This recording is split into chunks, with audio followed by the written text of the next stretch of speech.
I'm Michael Neves. I work for Motorcycle News as a senior road tester.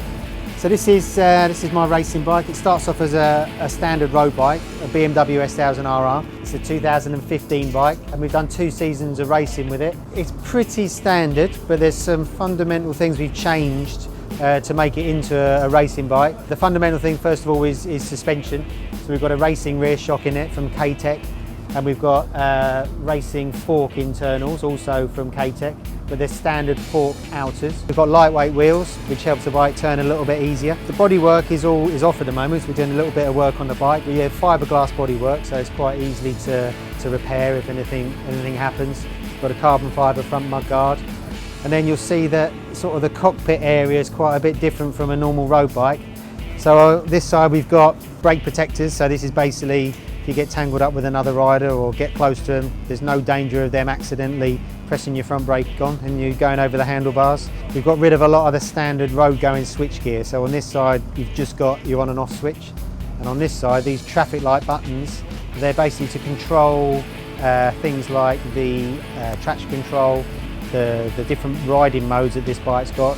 You can have different modes which has got different levels of power and traction control in it. You've got a wet mode, a dry mode.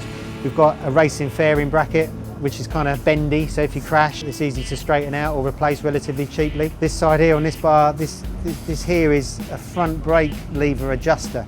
So through the race when your brake pads start to wear a little bit, obviously you can't adjust the brakes with your right hand because you're on the throttle, so you can just take your left hand off the bar quite easily and adjust your brake.